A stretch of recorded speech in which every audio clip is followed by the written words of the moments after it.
Amigos, esta noche tenemos un estudio de profecía muy importante y les doy nuevamente la bienvenida a la serie de estudios Monumentos de la Profecía, una serie nueva que combina los monumentos de la profecía con los temas del Evangelio, porque realmente van juntos. No se puede estudiar el uno sin el otro.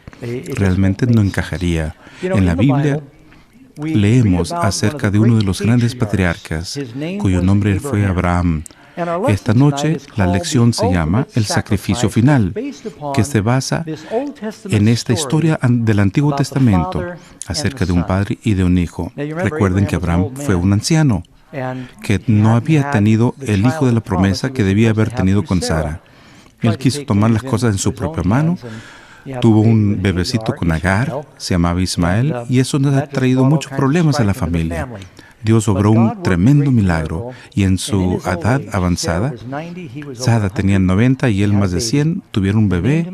Su nombre fue Isaac, que significa risa, y Dios le había prometido a Abraham que a través de este niño milagroso, naciones enteras del mundo serían bendecidas, porque Jesús vendría de la simiente de Isaac. Por eso podrían comprender el asombro de Abraham, su consternación, cuando temprano en la noche el Señor le despertó diciendo con esa voz clara, era innegable, sabía que era Dios, dijo: Abraham, quiero que tomes a tu hijo, el único que tienes y a quien amas, y lo traigas al monte Moria y me lo ofreces ahí como un sacrificio abrasado. ¿Cómo podría suceder? Sería a través de Isaac que se llevaría a cabo todas sus promesas. Él había construido su vida alrededor de Isaac. Y Abraham tiene más de 100 ahora. Y a Isaac tal vez tiene 17 años de edad. Pero no desobedeció. Tuvo fe. Dice en hebreo que si lo hacía, si Dios necesitara levantarlo de la muerte para cumplir su promesa, lo haría. Así que no se lo explicó todo a Sara. Despertó a Isaac y le dijo: hijo, vamos a ir a un sacrificio, acompáñame. Tomó a sus siervos y unos burros y fueron a la montaña donde Dios lo había mandado, los montes de Moria.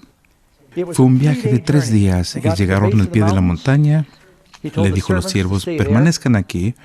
Puso la leña en la espalda de Isaac y siguieron caminando medio día al lugar donde tendría su sacrificio, 3 días y medio. ¿Cuánto tiempo ministró Jesús? 3 años y medio. Y al subir por el monte, Isaac notó ciertas diferencias porque él y su padre habían salido juntos a ofrecer sacrificio en muchas ocasiones. Y esta historia está en Génesis 22:19. Dijo: papá, y hay un silencio muy largo y había algo muy diferente. Parecía que se le quebrantaba el corazón al padre. Dice: papá, tenemos la madera y tenemos lo necesario para hacer el fuego. Pero ¿dónde está el cordero? ¿Y dónde está? Abraham le dijo: hijo mío, Dios se proveerá de un cordero para el sacrificio. Esas fueron palabras proféticas, porque Dios sí se proveyó de un cordero. Continuaron su camino por la montaña y en un momento Abraham tuvo que explicarle a Isaac lo que sucedía. No podría vencer a su hijo en una lucha ni correr más rápido que él. Le dice: hijo, debo decirte lo que me pidió el Señor. Y después de explicárselo, dice la Biblia, Isaac es un sacrificio dispuesto. Jesús fue un sacrificio dispuesto. A él se le puso la leña en la espalda. Se abrazaron. Isaac entonces fue amarrado por su padre, con sus manos temblorosas, puesto sobre el altar de piedras, y justo cuando está a punto de hacer caer el cuchillo, dispuesto a hacer lo que Dios le había pedido, un ángel lo detuvo diciéndole: Abraham, Abraham, no le hagas daño al niño, porque ahora sé que confías en mí. ¿Por qué crees que le pidió a Abraham que consumara la experiencia completa?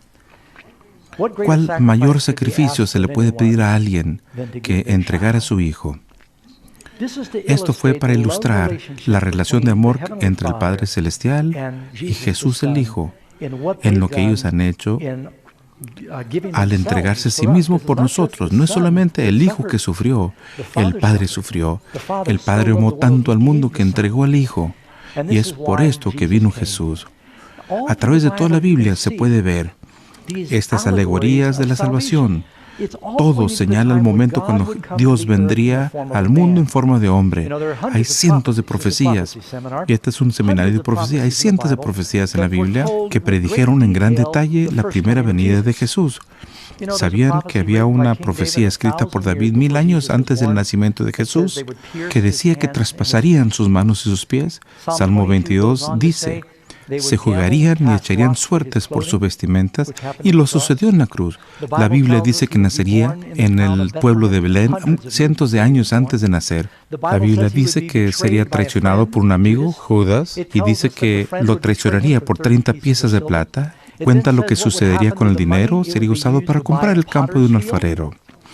Cuenta del surgimiento de Jesús, cuándo nacería. Sabemos exactamente por Daniel 9 el momento de su bautismo, el ungimiento del Santo de los Santos. Y podemos ver centenares de profecías en la Biblia. Y no solamente las profecías, sino las historias de la Biblia nos cuentan acerca de Jesús. ¿Qué dice la Biblia cuando habla acerca de José, este hijo amado del Padre, a quien sus propios hermanos le arrebataron su hermosa túnica y lo vendieron por el precio de un esclavo? Y años después llegó a ser el rey del mundo y perdona a sus hermanos. Sucede lo mismo con la nación judía. En realidad, entregaron a su propio Mesías y posteriormente los perdona y se dan cuenta que es el rey del universo. ¿Saben lo que hicieron los hermanos de José para cubrir su pecado? Le presentaron a su padre una túnica manchada de sangre. ¿Qué fue lo único que dejó Jesús en la cruz? Una túnica manchada de sangre. Es símbolo de su túnica de justicia. Tantas historias de la Biblia, como cuando David subió al monte de los olivos a llorar. Jesús hizo lo mismo. Moisés se paró en la montaña, abrió los brazos, intercediendo por el pueblo, y lograron una victoria. Jesús también estiró los brazos. Samson estiró los brazos y también entregó su vida e hizo caer el templo del enemigo. Y una y otra vez en la Biblia podemos ver tantas historias hablándonos de Jesús. Al leer el Antiguo Testamento, especialmente mis amigos judíos, acabo de escribir un libro para mis amigos judíos acerca del Antiguo Testamento. Contemplarán Jesús en cada página de estas historias, cada una de ellas profecías, para que reconozcamos el evento principal cuando Dios vino al mundo en forma de hombre. No quería que nos los perdamos, pero debemos leerlo. La lección esta noche hablará del tema central, del por qué vino Jesús, este Cordero de Dios. Veamos la primera pregunta. ¿A quién representa el animal que fue sacrificado en lugar de Isaac? Recuerden con Isaac, es decir, cuando Abraham hacía descender el cuchillo y el ángel lo detuvo y le mostró un carnero atorado por los cuernos en un espino llamado matorral. Hay un carnero con una corona de espinas. ¿Acaso Jesús tuvo una corona de espinas? Y ese carnero fue sacrificado en lugar de Isaac. ¿A quién representa este cordero? Lo podemos leer en Juan, capítulo 1, 29. Cuando Juan el Bautista vio a Jesús que venía, dice, al día siguiente vio a Juan, a Jesús, que venía a él y dijo, he aquí el Hijo de Dios que quita el pecado del mundo. Jesús es ese cordero. Juan reconoció, todos los corderos que sacrificaron, todos señalaban a Jesús. En Apocalipsis, la Biblia señala al cordero inmolado desde la fundación del mundo. Cuando Adán y Eva pecaron, procuraron cubrir su desnudez ¿con qué? Con hojas de higuera. Y Dios dice, eso no funciona. ¿Por qué? Porque se hicieron delantales de hojas o minifaldas. Y luego dice, Dios le dio túnicas de piel. Y no fue vinil que compró de Walmart. ¿De dónde habrá sacado las pieles? Tuvo que haber sacrificado algo. Se estableció el sistema sacrificial para cubrir su desnudez. Como Cordero de Dios, Jesús, su manto cubre nuestro pecado. Cuando el hijo pródigo volvió a casa, su padre le hizo traer la mejor túnica para cubrirlo. Había estado en un chiquero. Sin embargo, se le recibió nuevamente a la familia porque tenía esa túnica. ¡Qué hermosa túnica! Recuerdo hace años haber oído que en Escocia había un hombre que se encargaba de un faro de entre 15 y 18 metros de altura. Tenía un riel metálico que lo protegía cuando salía a limpiar los vidrios, que dejaba brillar la luz, y un día no se dio cuenta que la sal había corroído el metal y en la medida que estaba limpiando la ventana ahí arriba, el riel cedió y salió volando los 18 metros. Cuando abrió los ojos, estaba de espalda, veía que pasaban las nubes y el cielo azul y pensó, seguramente morí y estoy en el cielo. Y luego pensó un poquito más diciendo, bueno, si estoy en el cielo, ¿por qué me duele la espalda? Y finalmente recapacitó y se puso en pie y se dio cuenta que había caído sobre uno de los corderos que pastaba abajo y quebró la caída, pero perdió su vida el cordero. Dios sabía que la única manera que podríamos ser salvos es entregándose a sí mismo, porque nosotros habíamos transgredido su ley. La siguiente pregunta, número 2, ¿por qué era necesario que Jesús muriese? ¿No nos pudo haber perdonado? ¿Por qué tuvo que morir? La Biblia nos dice en Romanos 3:23, y la mayoría lo conoce, por cuanto todos pecaron y están destituidos de la gloria de Dios. Todos hemos pecado. Y uno se pregunta, bueno, ¿por qué es tan serio? Porque es quebrantar la ley. Y si es así, ¿cuál es la pena? Romanos 6:23 nos dice, porque la paga del pecado es muerte. Pero Dios no quiere que mueras. Y la única manera que puede ser perdonado es tener un sustituto. Y Jesús dijo, te amo tanto que voy a tomar tu lugar. Voy a venir al mundo, te daré la vida perfecta que deseaba para ti, moriré la muerte que tú mereces. Te daré mi bondad y me quedaré con tu maldad. Te daré mi vida y me quedaré con tu muerte. Te daré mi poder y me quedaré con tu debilidad. Hizo un intercambio con nosotros que recibimos por fe y luego se convierte en realidad. Es verdad, pero la pena del pecado es muerte. Es la única forma. Y además, Hebreos 9:22 dice la Biblia, sin derramamiento de sangre no hay remisión, es decir, no hay perdón. Dice la Biblia, la vida está en la sangre. Todos los nutrientes que van a todas las células en el cuerpo se limpia y se sostiene por la sangre. La sangre es el líquido de la vida y Jesús derramó su sangre para quitar el pecado del mundo. Es interesante la historia que apareció en las noticias esta semana. Hemos oído mucho acerca de la crisis del ébola. Hubo un señor, William Pulley, un enfermero británico que atendía a pacientes infectados con ébola en África Occidental. Contrajo la enfermedad, pero sobrevivió. Sin embargo, como había estado expuesto, sus cuerpos tenían anticuerpos y ahora va a los Estados Unidos para entregarle su sangre a ese doctor en la ciudad de Nueva York, enfermo con ébola. Él tenía la inmunidad en su sangre. ¿Quién es el único que llegó a este mundo y vivió una vida perfecta sin pecado? Es solamente la sangre de Jesús que nos da la transfusión que nos ayuda a sanar del contagio de esta enfermedad mortal. Eso es el pecado. En 1 Corintios 15:3 nos dice la Biblia, Cristo murió por nuestros pecados. No nos gusta pensar en ello, pero todos hemos pecado. Cuando Dios creó al hombre, nos hizo para que estemos motivados naturalmente por el amor. Pero cuando el hombre decidió seguir al diablo, asumimos su naturaleza, es decir, el egoísmo. Caímos, fuimos engañados, así que Dios dijo, mira, quiero hacer algo para darle a la humanidad una segunda oportunidad a la vida eterna. Te voy a dar la oportunidad de escoger. ¿Qué prefieres, un corazón motivado por el egoísmo como el diablo? ¿O te gustaría uno como el mío, motivado por amor? La única manera de recibirlo es nacer de nuevo y conseguir un corazón nuevo. Venimos a Jesús, Él nos quita la naturaleza pecaminosa y nos da su propio corazón y espíritu. Y es un proceso de aprendizaje, no todo sucede a la misma vez. 1 Pedro 3:18, porque también Cristo padeció una sola vez por los pecados, el justo por los injustos. Verán, es un intercambio de lugar con la humanidad. Recuerdo haber leído una vez. Estaba en las Filipinas hace unos años. He estado un par de veces ahí. Visitamos una prisión muy grande y escuché una historia muy maravillosa. Los prisioneros, todos tienen sus propias chozas y cocinan, pero los cuidan con mucho cuidado. Hubo 2 hermanos en Manila. Eran gemelos idénticos. Uno decidió ser cristiano y entregó su vida alocada. Antes iban, fumaban y tomaban, pero conoció a una chica cristiana y se enamoró.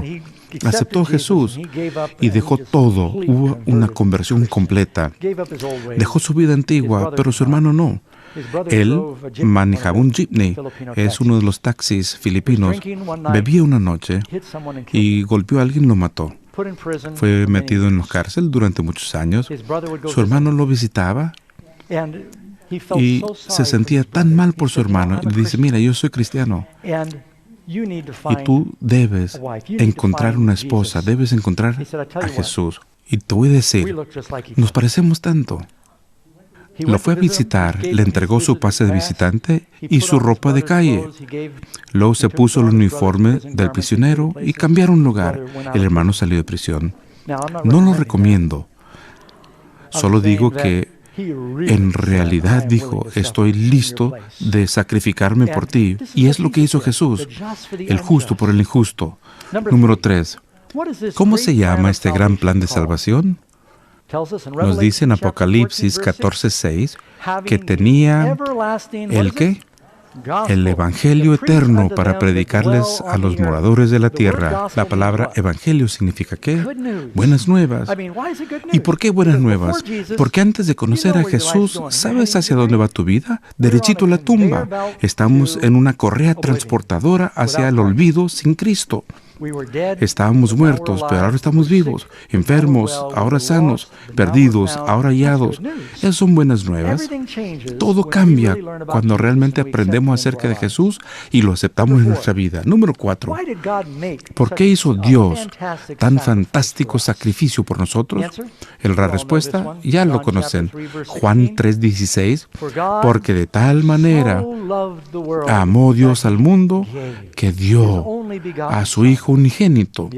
La única vez que Dios pudo ser hijo como hombre fue en Jesús. El Hijo, Él se hizo hombre para enseñarnos a vivir. Hay 3 razones por las que vino Jesús. Mostrarnos cómo es el Padre, ser un ejemplo para ti y para mí, cómo debemos vivir, y luego ser nuestro sustituto, morir en la cruz. Y vean cómo sufrió. Es lo que nosotros merecíamos, pero Él no quiere que suframos. Él dice, yo sufriré por ustedes. Creo que en ocasiones no apreciamos esa palabrita tal, porque de tal manera amó Dios al mundo. Él nos ama desesperadamente. Recuerdo en una ocasión un pastor nos compartió una historia en la que mientras hojeaba el periódico, leyó los obituarios y se puso a llorar. Su esposa se le acercó y le preguntó, ¿qué sucede, querido? Acabo de leer algo que pasó esta semana. Una familia le compró a su pequeño hijo un carrito rojo de tiro para sus cumpleaños. El primer día que lo montó en su cumpleaños, bajaba por la entrada a la cochera que tiene un declive hacia la calle. No pudo doblar a tiempo y se precipitó al camino, justo cuando pasaba un camión y lo arrolló. Al momento de contárselo, sonó el teléfono y era la familia. Él era pastor local y él dice, bueno, ¿te gustaría hacer el servicio en memoria de mi hijo? Y él dijo, claro que sí. Y al ir al servicio, lo que más le llamó la atención fue el ataúd, pequeño y blanco. Todos los dolientes llegaron, pero cuando llegó la familia, yo también lo he visto, la mamá y el papá se aferraron al féretro y no lo podían soltar. Repetían una y otra vez, ¿cómo te amamos? ¿Cómo te amamos? Y el pastor que nos contó esta historia dice que nunca más pude leer Juan 3:16 sin pensar en esa palabrita de 3 letras, tal, porque de tal manera amó Dios al mundo que entregó a su Hijo. Y es así como nos ama a nosotros. Pues ni siquiera lo podemos comprender. Número 5. ¿Qué debo hacer para beneficiarme de la muerte expiatoria de Jesús? Y es verdad, Jesús murió por los pecados del mundo entero. ¿Pero será que el mundo entero se va a salvar? No. ¿Y por qué? Tú debes hacer algo al respecto. Nos dice en la Biblia lo que tenemos que hacer, Hechos 16:31.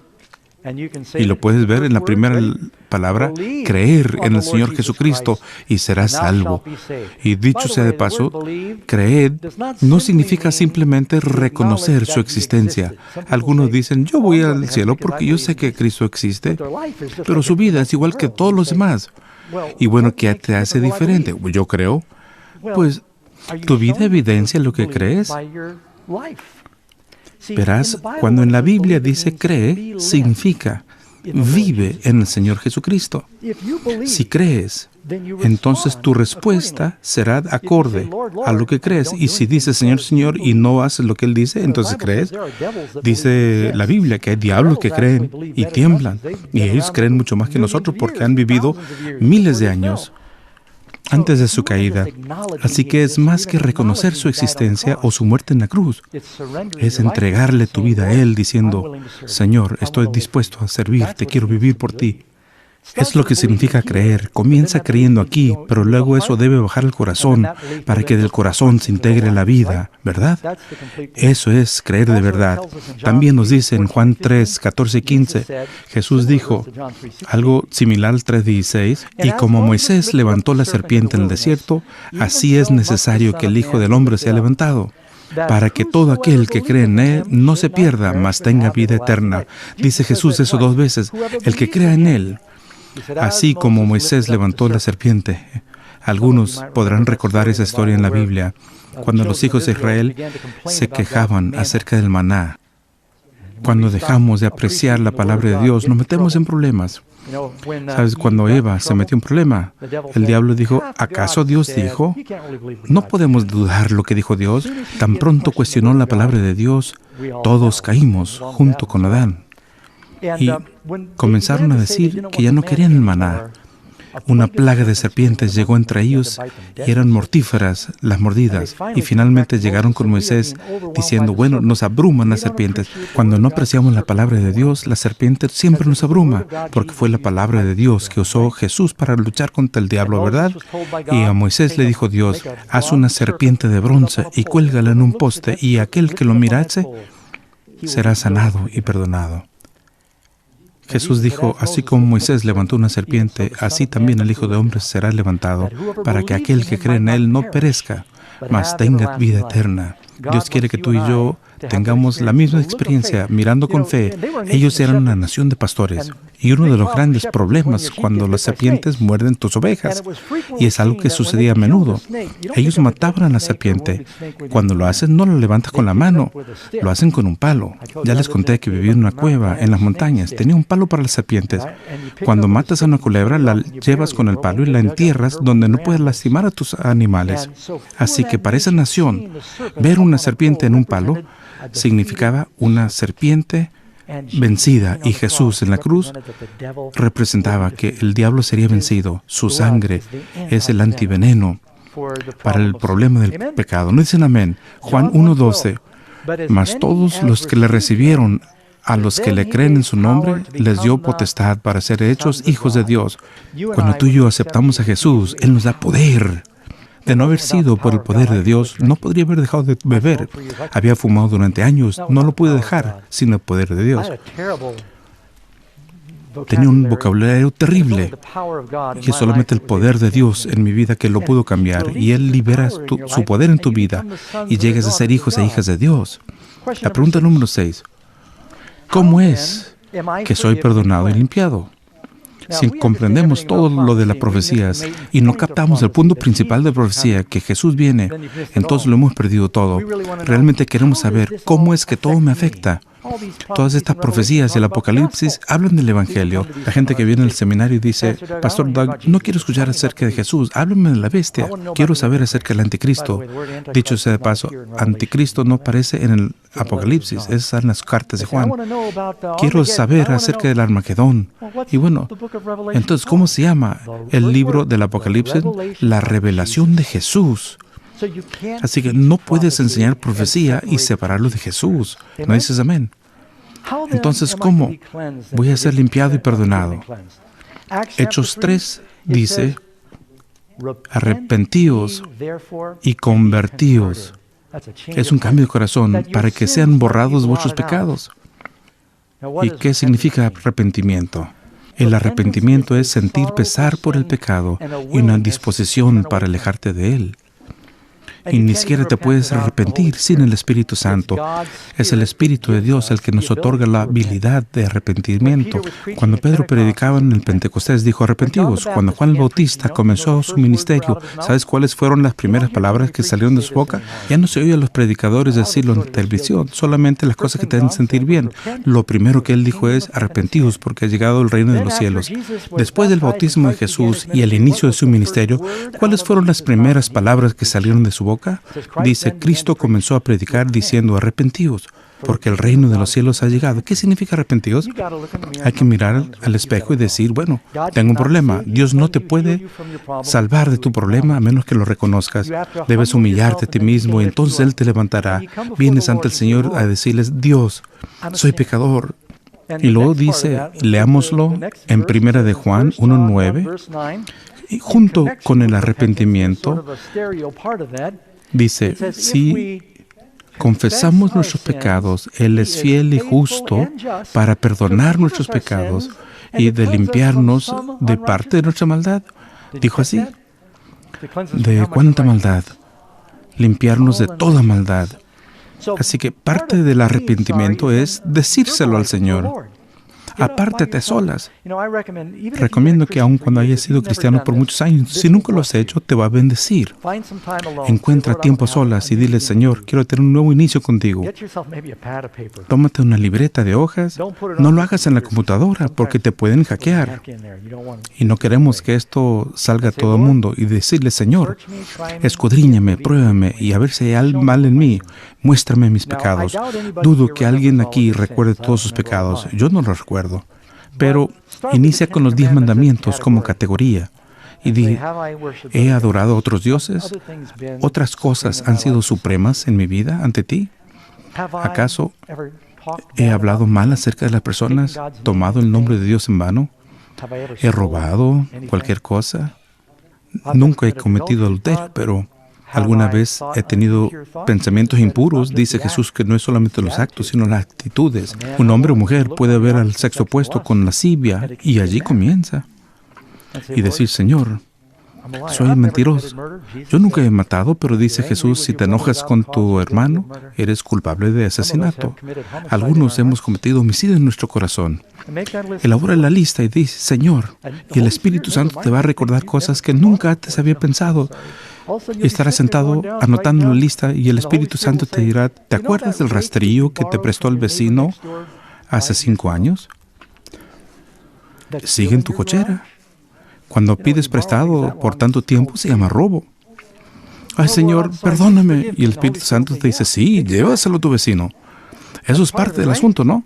Así que el arrepentimiento no es solamente la pena por el pecado. Posiblemente haya personas que tendrás que llamar y decirle, ¿sabes? Lamento por haberte tratado así. Tal vez tendrás que escribirle a tus padres o a tus hijos. Y decirle, ¿sabes? Dios me ha estado hablando al corazón. He hecho cosas que lamento y espero que me perdones. Aunque no te perdonen, has hecho lo correcto, ¿verdad? Eso es el arrepentimiento y la salvación. Invitar a Dios que te dé el poder de ser una persona nueva. Toma los primeros pasos de acercarte a Dios, dándote una paz refrescante después de esto. ¿Sabes? No hay retoños nuevos hasta después de la lluvia. Y en ocasiones el nuevo nacimiento viene después de lágrimas y dolor. Y eso es el arrepentimiento. Número 7. ¿Cómo es llamada esta maravillosa experiencia de la conversión? Vemos la respuesta en Juan 3:7. Dice, es necesario nacer de nuevo. Dios quiere que volvamos a nacer y no lo podemos hacer sin su ayuda. Tú y yo necesitamos tener un inicio fresco. No podría compartir con ustedes algunas cosas de mi pasado, sino que creo que soy una persona diferente. Si alguien me hubiera conocido entonces y que me conoce ahora, van a decir, bueno, ¿qué te pasó? Las cosas viejas han pasado. Todas las cosas son hechas nuevas. Los bebecitos son tan inocentes, tan bonitos, representan la pureza y Dios quiere que tengamos ese nuevo comienzo. ¿Alguna vez deseaste volver a vivir tu vida? Pero sabes, hay un truco en esto. Uno quisiera volver a vivirla, conociendo lo que conoces ahora, ¿verdad? Para no volver a cometer los mismos errores. Número 8. ¿Quién entra al corazón de cada cristiano nacido de nuevo? Dice la Biblia en Juan 14:17. El Espíritu de verdad Vosotros le conocéis porque mora con vosotros y estará en vosotros. Dios es real. Y Jesús dijo, mira, me voy para poder enviar al Consolador. Les voy a enviar el Espíritu Santo. Yo estaría aquí físicamente, pero Él estará en ustedes. Y no les puedo decir cuántas veces me he dado cuenta de la presencia del Espíritu Santo que me exhortaba. En ocasiones me insta a decir algo y en ocasiones a no decirlo. En ocasiones el Espíritu Santo me conduce a una acción o a hacer algo para alguien. La otra vez manejaba por la calle, aquí en el pueblo, y vi una de esas personas que estaba en la esquina y tenía un cartel poco común. He perdido todo menos mi fe. Y saben, por un tiempo fui pordiosero y lo miré. Parecía estar sobrio y tal vez tenía momentos difíciles, así que pues me detuve y le di un poco de dinero y también una invitación a la reunión. Y sabía que el Espíritu Santo me había movido para hacer esto. Fui a hacer mi mandado y realmente me di cuenta que tenía hambre porque salió con comida de la tienda. Así que le dije, gracias Señor por impresionarme. Y yo sé que el Espíritu Santo me va a impresionar en estas pequeñas cosas de la vida. Número 9.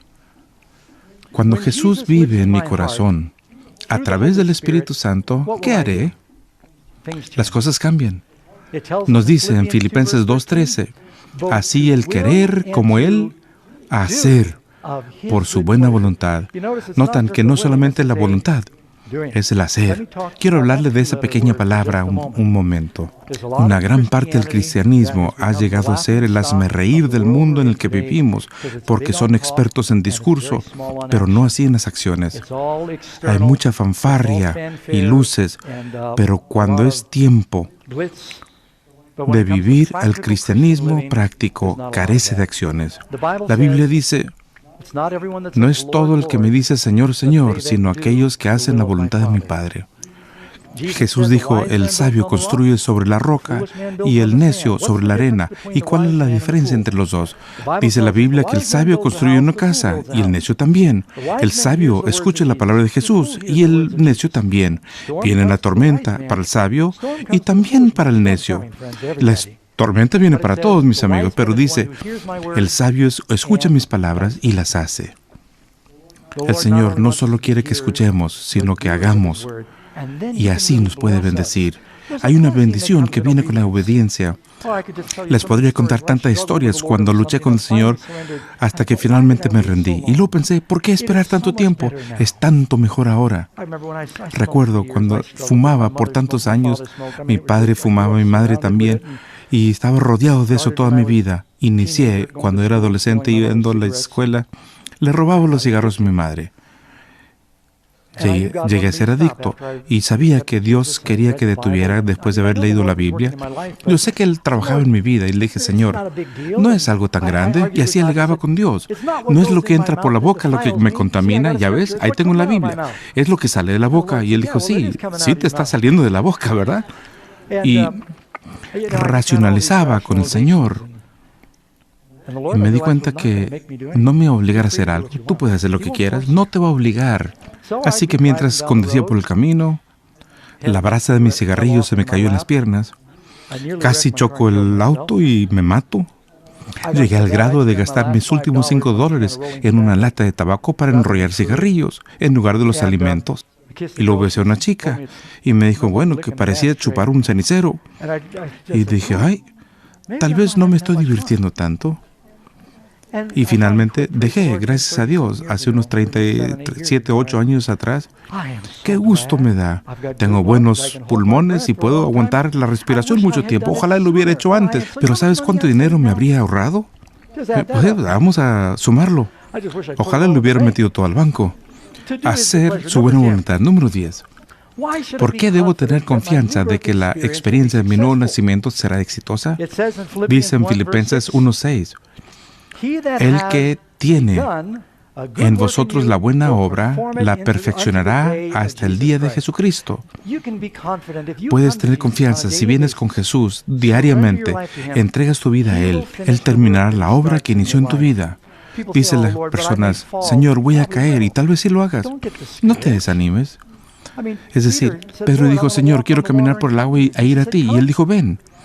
Nada más que le retiró los ojos a Jesús y mientras caminaba por el agua, viendo a Jesús, no hubo problema. Al quitarle los ojos de Jesús, entonces empezó a hundirse. Y él dijo, Señor, sálvame. Y Jesús lo ayudó. Hay ocasiones que nos distraemos, cometemos errores y nos caemos. Pero aquel que inicia el trabajo en ti será el autor y consumador de la fe. Él continuará si tú sigues rindiéndote a Él, porque lo que va a suceder es, o el pecado te va a impedir de llegar a la Biblia, o la Biblia del pecado. Sigue orando, sigue leyendo la Biblia. Serás tan miserable con tu pecado que tendrás que dejar a Dios o dejar tu pecado. Pero los dos son incompatibles. Sigue llegando a Él y vas a concluir lo que Él inició. ¿Lo crees? Algunas personas se desaniman y levantan las manos. Sigue rogándole a Dios, sigue orando y Él te va a transformar. Y es una experiencia en crecimiento. No te desanimes. Los bebecitos caen cuando empiezan a caminar y cuando el bebé crece, tiene que hacer 3 cosas. Tiene que respirar. Si eres un cristiano de corazón, debes orar. La oración es el aliento del alma. El bebé debe comer. Debe comer la palabra de Dios. Y por eso dice en el Padre Nuestro, danos hoy nuestro pan cotidiano. Necesitamos la palabra de Dios todos los días. Debes ejercitar tu fe. Compártela con los demás. Y los bebés necesitan una limpiada ocasional en ambos extremos. Y nosotros necesitaríamos esa limpiada también del Espíritu de Dios. Pero el bebé, ¿él se preocupa de crecer? Si tú alimentas el alma con la palabra de Dios, oras, y si haces lo que puedes para poner en práctica tu fe, crecerás. Lo que a mí me preocupa es que hemos visto personas que están en la iglesia por muchos años y muchos años después siguen iguales que como cuando entraron. Hay que crecer. La idea del cristiano es ser igual a Cristo. Aún los discípulos no se desanimen. 3 años y medio después de seguir a Jesús en el aposento alto, siguen alegando quién es el mayor. Y eso te da esperanza que tal vez tú podrías hacerla, porque si ellos estaban haciendo eso y llegaron a ser apóstoles y escribieron parte de la Biblia, dice la Biblia que Elías fue un hombre sujeto a las pasiones igual que nosotros. Él oró y cayó fuego del cielo, oró y cayó lluvia, igual que nosotros. Sí, tú la puedes hacer. Dice la Biblia que podremos llegar a ser santos de Dios por su poder. El que inició en vosotros la buena obra la perfeccionará. Permanece con Dios. ¿No dices amén? Número 11. ¿Por qué algunas personas fracasan en su experiencia cristiana? Pues que hacen lo opuesto a lo que acabo de describir. Se desaniman, caen y permanecen abajo. Este hombre caminaba al lado del muelle. En una ocasión vio a un hombre pescando. El Señor se asomó por el borde del muelle, era turista, y le preguntó al pescador, si me cayera el agua, ¿me ahogaría? Y el pescador pensó entre sí, ¿qué forma tan rara de preguntar cuán profundo es el agua? Mira, hijo, el caerte al agua no ahoga a nadie, el permanecer abajo sí. Así que podemos caer, pero no permanezcas abajo. Isaías 53:6 dice, cada cual se apartó por su camino. ¿Sabes? La lucha más grande que vamos a enfrentar es la que Jesús enfrentó en Getsemaní. Justo antes de ir a la cruz, Él se resignó a sí mismo, a su suerte. Y dice que elevó esa oración en Lucas 22:42. No, pero no se haga mi voluntad, sino la tuya. Y esa es la lucha más grande para mí todos los días, Señor. No lo que yo quiero, pero lo que tú quieras. Cuídense decirle al Señor, no quiero estar allí, nunca quiero ser eso, no quiero estar allá. Nunca pensé que iba a ser predicador. Y mi esposa le había dado una lista de cosas al Señor que no quería en un esposo. Y una de ellas era no casarse con un pastor. Así que ten cuidado acerca de la lista que le das a Dios. Segundo de Pedro 3:2, para que tengáis memoria de nuestro mandamiento, que somos apóstoles del Señor y Salvador. Piensa en lo que el Señor nos ha dado para hacer. Manténlo en la mente y Él te va a bendecir. No se te olvide dónde te ha conducido el Señor. Pregunta número 12. ¿Cómo saber que Jesús me acepta y que soy hijo suyo? Porque la Biblia hace algunas promesas. Nos dice en Tito 1:2, la cual Dios, que no miente, ha prometido. Algunas cosas que Dios no puede hacer. Una cosa que no puede hacer es no puede mentir. Dios tampoco puede encontrar un pecador que no ame. Hay muchas cosas que Dios no puede hacer. Él no puede buscar una mejor forma de salvarte más que el que ha hecho. ¿Cómo escapar si descuidamos tan grande salvación? ¿Qué más te puede dar que su Hijo? Dios ha prometido que si seguimos sus condiciones, Él te va a dar vida eterna. Piénsalo. ¿Entregarías a tu vida, pagarías tanto para salvar a alguien que no puede ser salvado? Yo solía pensar, Señor, yo sé que has creado el plan de salvación para las personas, pero yo he llegado demasiado lejos y Dios quiere que sepamos que yo no habría pasado por todo lo que hice si no hubiera sido posible que tú también lo hicieras. En Mateo 7:7 dice, pedid y se os dará. ¿Qué es lo más importante que podemos pedir? Jesús dijo, si tienes un hijo y él viene a ti, en Mateo 7, y me das una hogaza de pan, ¿le vas a dar una piedra? Sería una broma cruel si tienes hambre, ¿verdad? Y si él te dice, dame un pez, ¿le darías un escorpión? Y si él te pide un huevo, ¿le darías una serpiente? Entonces dice, si tú, siendo malos, sabes dar buenas dádivas a sus hijos, ¿cuánto más su Padre en los cielos le daría el Espíritu Santo a aquellos que se lo piden? Él quiere que se lo pidamos. Todos los días pídele algo y pedid y se os dará. Dios tiene miles de milagros para ti que no podrías recibir porque no lo has pedido. Él quiere hacer cosas para ti, pero nunca has pedido. Número 13. ¿Cómo puede una verdadera conversión cambiar una vida? Ahí le vamos a dar una variedad de respuestas. Juan 13:35 dice, en esto conocerán todos que sois mis discípulos, si tuviereis amor unos por los otros. Dios hará algo en tu corazón, aunque no lo creas. No solo podrás amar a las personas con las que vives, sino también a tus enemigos. Dios puede cambiar tu corazón. Él te puede dar la habilidad de perdonar. Y algunos de nosotros necesitamos el Espíritu Santo para perdonarnos a nosotros mismos. Nos sentimos tan culpables, no sé de ti, pero hay lugares en mi pasado a los cuales yo no quiero llegar. Cada vez que pienso en lo que dije y lo que hice, me muero de vergüenza. Y luego me acuerdo que Jesús me perdonó. ¿Y qué derecho tengo yo de llegar a ser un tribunal superior a Dios? Si Él me ha perdonado, entonces eso debiera estar suficiente para mí. Él nos ayudará a amarlo a Él y uno a nosotros. Y luego vamos a ver la respuesta B. Es una serie que va en esta pregunta. 2 Corintios 5:17. De modo que si alguno está en Cristo, ¿qué? Nueva criatura es. Las cosas viejas han pasado y todas las cosas son hechas nuevas. Hemos sido transformados y las cosas son diferentes. Las cosas que antes amabas, ahora las odias.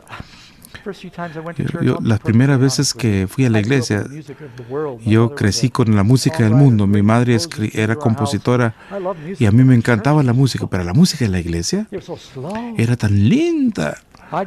Yo iba a la iglesia, miraba el himno que habían escogido y si tenía más de 3 estrofas, me iba al baño hasta que terminaran de cantar.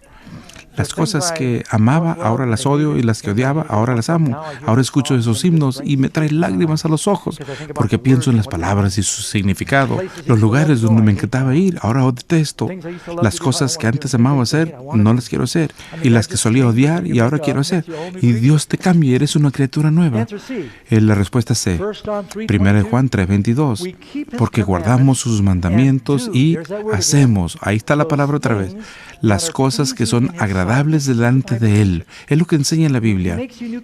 Te hace una criatura nueva y eres un hacedor de la palabra. Dios transformará tu vida. La respuesta es D. Dice, no os conforméis a este mundo, sino transformaos por medio de la renovación de vuestro entendimiento. ¿Qué es lo que nos transforma? Somos cambiados por lo que contemplamos. Es muy importante recordar, y es por eso que dice la Biblia, si seré elevado, todos los hombres os serán atraídos a mí. Al contemplar a Cristo somos transformados. Es como si nuestras almas fueran una placa fotográfica. Nos convertimos en lo que contemplamos. Después del culto, un día Karen y yo fuimos a comer a la casa de una persona y tenían otros invitados. Uno de ellos, francamente, se parecía un poquito a una versión antigua de Elvis Presley, cabello, ropa, todo. Y nos dimos cuenta, mientras comíamos, que es lo que solía hacer. Era un imitador de Presley. Y nos dijo una historia. Dice, era adolescente cuando Elvis estaba subiendo al estrellato y dice, fui a uno de sus conciertos y vi cómo las chicas gritaban y tiraban la ropa. Dice, yo quiero ser Elvis, yo quiero ser igual que él. Así que él tomó las guitarras, aprendió a tocar, se pintó el cabello, tomó todos los discos en aquel tiempo de Elvis Presley y los miraba una y otra vez, miraba el espejo y él iba a las películas de Elvis Presley. Y ¿te acuerdas cuando íbamos al cine y podíamos ver una y otra vez la película? Y él dice, espérate, Elvis no era buen actor. Mi madre solía escribir canciones para Elvis y yo pienso en él un poco, pero era bueno, pero no era buen actor. Pero miraba las películas de Elvis todo el día, llenaba todas las paredes con póster de Elvis y lo hizo durante 20 años. Lo había idolatrado. Y luego dice, bueno, cuando él murió, estaba actuando en Las Vegas e hice algunas imitaciones de Elvis y me contrataron. Y otras personas empezaron a venir, pero yo fui el primer imitador de Presley. Y la gente dice, mira, habla igual que él, canta igual que él, se ve igual que él. Y eso fue por estar contemplando toda mi vida a alguien. Y luego dice, ahora no soy quien soy. Yo sé que no lo puedo hacer toda la vida. Y en ese momento era un Elvis corpulento de 50 años de edad. Y él seguía recibiendo $10,000 por concierto. Y él dice, no puedo hacer esto. Solía ser cristiano, ahora quiero regresar. Y yo pensé al escuchar su historia, ¿cómo sería la iglesia hoy si hiciéramos con Jesús lo que Él hizo con Elvis? Si nosotros fijáramos nuestros ojos en Jesús, nos concentráramos en Él, viéramos su vida. Él es la representación de Dios. Él dice, si me habéis visto a mí, habéis visto al Padre. Él quiere que tengamos esa relación para que comprobéis, y este es el resto de ese versículo, para que comprobéis cuál sea la buena y aceptable voluntad de Dios. Él quiere que conozcamos su voluntad. La respuesta es, dices, y seréis mis testigos.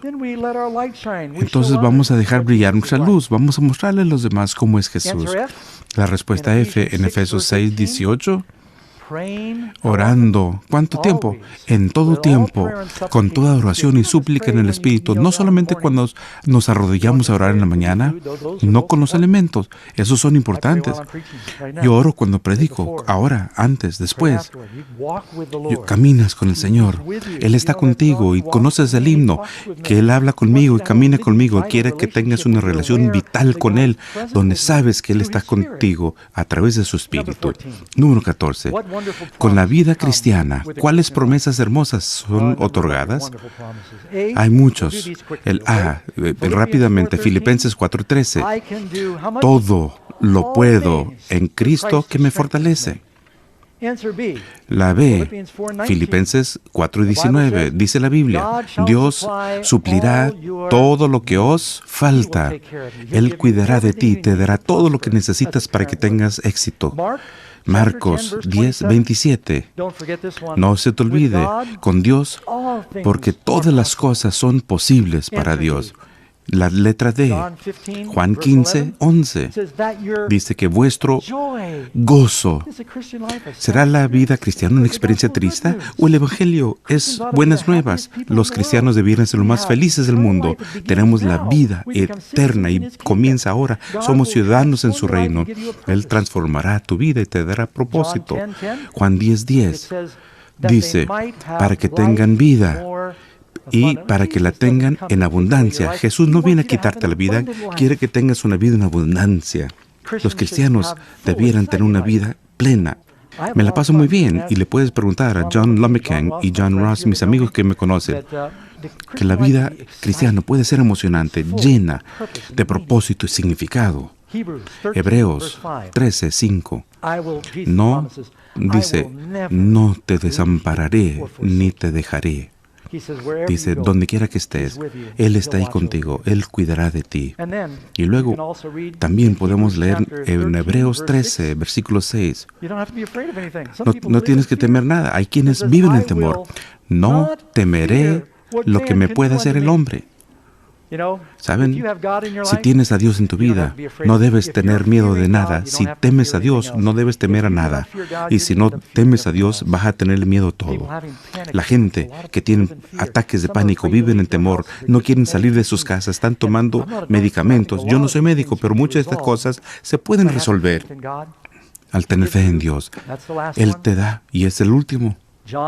Juan 14:27. Mi paz os doy.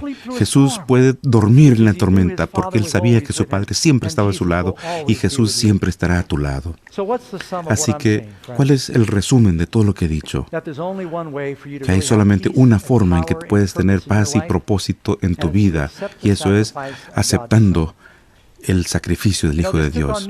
Esto tiene un nuevo significado para mí. Yo antes leía siempre este texto, porque de tal manera amó Dios al mundo.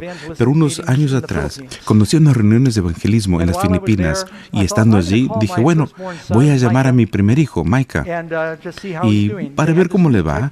Y tenían una tecnología nueva que se llama Skype. En aquel tiempo se llamaba de otra manera, y quería hacer una llamada barata en mi computadora, así que le llamé.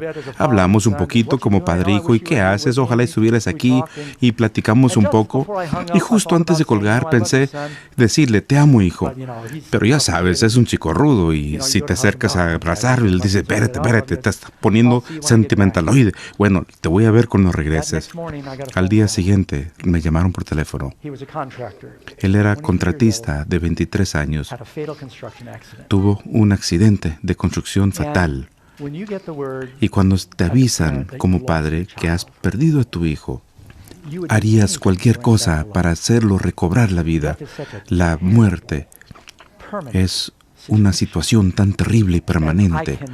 Y nunca más he podido leer el versículo donde dice, porque de tal manera Dios amó al mundo, que dio a su Hijo de la misma manera, porque sé cuánto me quebró el corazón y el de mi familia al saber acerca de Micah, y me anticipo ese día de la resurrección, y quiero que los demás se preparen también, y es el propósito de mi vida. Él quiere que tú estés listo, pero no te va a obligar. Tú tienes que decidirlo. Quisiera invitarte a ti que estás aquí, y a aquellos que ven por los medios, quisiera invitarles a hacer algo con lo que han escuchado esta noche, y que puedas hacer algo al respecto. Le voy a pedir a los sugieres que pasen una tarjeta, le voy a pedir a John que cante, y al recibir la tarjeta, quiero que llenen los datos. Lo tenemos en español y en inglés, y al recibirlo debieran tener lápices también. Aquellos que están en casa lo pueden hacer en línea. Accedan al sitio Landmarks of Prophecy para llenar el formulario en forma electrónica. Les enviaremos un regalo llamado 3 Pasos hacia el Cielo si lo llenan en línea. Queremos animarles a tomar la decisión esta noche acerca de lo que has escuchado, y verás un poder nuevo en tu vida.